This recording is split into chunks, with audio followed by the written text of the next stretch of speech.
প্রিয় ছাত্রছাত্রীরা, আজ আমি তোমাদের সরল অঙ্কের বদমাস নিয়মটা খুবই সিম্পল সহজ পদ্ধতিতে দেখাবো। আশা করছি এইবারে এই সরলটা দেখার পরে, অর্থাৎ সরলের নিয়মটা দেখার পরে তোমাদের সরল অঙ্কে সে যেমন টাইপের অঙ্ক থাকুক না কেন, বন্ধনীযুক্ত অঙ্ক এবং এমনি অঙ্ক, যে ধরনের অঙ্ক থাকুক, সেই অঙ্কতে তোমাদের আর কখনো সমস্যা হবে না। তাই আমার ভিডিওটা তোমরা সম্পূর্ণ দেখতে থাকো। সরল অঙ্কের এই যে BODMAS বদমাস, এর প্রথম নামগুলো তোমাদেরকে বলে দিই। বি থেকে হয় ব্র্যাকেট, ব্র্যাকেট এর বাংলা বন্ধনী। তা বন্ধনীর মধ্যে রেখা বন্ধনী থাকে। রেখা বন্ধনী দেখতে এরকম হয়, লম্বা, কোনো সংখ্যার মাথায় থাকে। তারপরে আসে প্রথম বন্ধনী, তারপরে দ্বিতীয় বন্ধনী, এই ধরনের দেখতে। তারপরে আসে তৃতীয় বন্ধনী, অর্থাৎ এই চারটি বন্ধনী থাকে। রেখা বন্ধনী এর কাজ প্রথমে হয়, তারপরে প্রথম বন্ধনী, দ্বিতীয় বন্ধনী এবং তৃতীয় বন্ধনী। এবার আসে ও থেকে হয় অফ মানে এর কাজ। এই যে কোনো সংখ্যার মাঝে যদি চিহ্ন না থাকে, কোনো ব্র্যাকেটের পরে ধরো চিহ্ন নেই, সংখ্যা রয়েছে, তাহলে তখন আমরা ধরে নেবো একার এর। আর এর অর্থাৎ হচ্ছে কি গুণ করা। এটা সবসময় মনে রাখবে যে এর মানে কি না গুণ। এবার আসছে ডিভিশন, অর্থাৎ ডিভিশন মানে কি ভাগ। ডিভিশন মানে ভাগের কাজ করতে হয়। তারপরে মাল্টিপ্লিকেশন, অর্থাৎ গুণের কাজ। তারপর আসে অ্যাডিশন মানে যোগ, অর্থাৎ যোগের কাজ। এরপরে সাবট্রাকশন মানে কি বিয়োগ, অর্থাৎ সবশেষে বিয়োগের কাজ।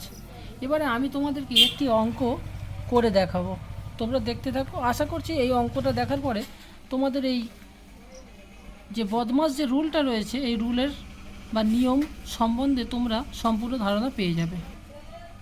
আমি অঙ্কটা করছি, তোমরা দেখো। সমান, এখানে দেখো, এখানে এই রেখা বন্ধনী আছে, রেখা বন্ধনী রয়েছে। তাহলে আমরা কি করব, ব্র্যাকেট দেব। প্রথম বন্ধনী 30 বিয়োগ রেখা বন্ধনীর কাজ প্রথমে করব, কারণ রেখা বন্ধনী যদি কোনো অঙ্কে থাকে মনে রাখবে সবথেকে প্রথম আমরা রেখা বন্ধনীর কাজটাই করব। তাহলে 24 থেকে 6 বাদ গেলে কত থাকে, তাহলে 6 7 8 9 10 11 12 13 14, অর্থাৎ 8 গাঁটে হাতে থাকে 1। তাহলে 2 থেকে 1 বাদ গেলে থাকে 1, অর্থাৎ 18 আমার উত্তর হলো। ব্র্যাকেট ক্লোজ, বিয়োগ চিহ্ন 4। এইবার এখানে প্রথম বন্ধনী রয়েছে, প্রথম বন্ধনীর কাজটা আমরা প্রথমে করব। তাহলে 30 থেকে 18 বিয়োগ করলে 8 9 10, হাতে থাকে 1, 11 1 2 2 3, অর্থাৎ 12। আর ব্র্যাকেট আমার শেষ, কেন এই ব্র্যাকেটের কাজ অর্থাৎ প্রথম বন্ধনীর কাজ আমাদের হয়ে গেল। এবার বিয়োগ চিহ্ন বসালাম, 4কে বসালাম। এবার 12 থেকে 4কে আমরা বাদ দেবো। তো 12 থেকে 4 বিয়োগ করলে কত হয় আমার, 12 থেকে 4 বিয়োগ করলে 8। কেন 4 5 6 7 8 9 10 11 12, 8 গাঁটে হাতে থাকে 1, 1 1 মিলে গেল 0, অর্থাৎ এটা আমার এখানে 8 আমার অ্যান্সার। তাহলে প্রথম যে উদাহরণটা দিয়েছিলাম সেটা আমার অঙ্কটা হয়ে গেল। আর দ্বিতীয় বন্ধনী দ্বিতীয় অঙ্ক, তাহলে দ্বিতীয় অঙ্কটা আমরা করি। সমান 40 ভাজিতক 5। তাহলে আমরা প্রথমে এই কাজটা করে নেব। কি করব, 40 থেকে 5 ভাগ করলে কি হয়,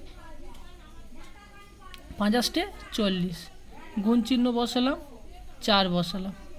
এবার এখানে দেখো প্রথম বন্ধনী আমরা বসাবো।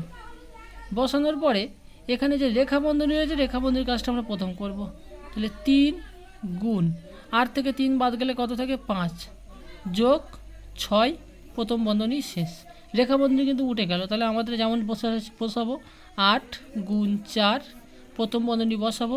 এখানে গুণের কাজটা আমরা প্রথম করব, কেন কোনো সংখ্যায় সরল অঙ্কে যদি ভাগের কাজ আগে না থেকে যদি গুণ থাকে, গুণ চিহ্ন, অর্থাৎ গুণের কাজটা আমরা প্রথমে করবো। তাহলে 3 আর 5 গুণ করলে 3 5 হয় 15, যোগ 6, ব্র্যাকেট শেষ। সমান 8 গুণ 4, 15 আর 6 কত হয়, দেখো এখানে কিন্তু কোনো চিহ্ন নেই, তার মানে কি আমরা এখানে একটা একার এর লিখে দেবো। 15 আর 6 কত হয়, 6 5 11 1, হাতে থাকে 1, 11 1 2, অর্থাৎ 21। সমান এবার আমরা কি করব, 8-এর সঙ্গে 4কে কিন্তু প্রথমে গুণ করব না, আমরা প্রথম এই 4-এর সঙ্গে 21কে গুণ করব। তাহলে 8 গুণ চিহ্ন, 4 1 4, 4 2 8।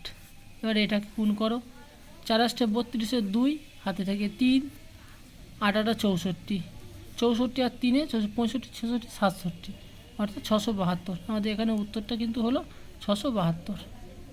কেমন লাগলো বলবে আমার এই সরলটা। আশা করছি এই সরলটা যদি তোমাদের কোনো সমস্যা হবে না সরলে।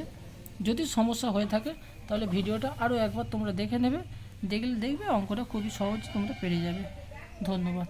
এবং আমার চ্যানেলটা তোমরা লাইক এবং সাবস্ক্রাইব করে দেবে।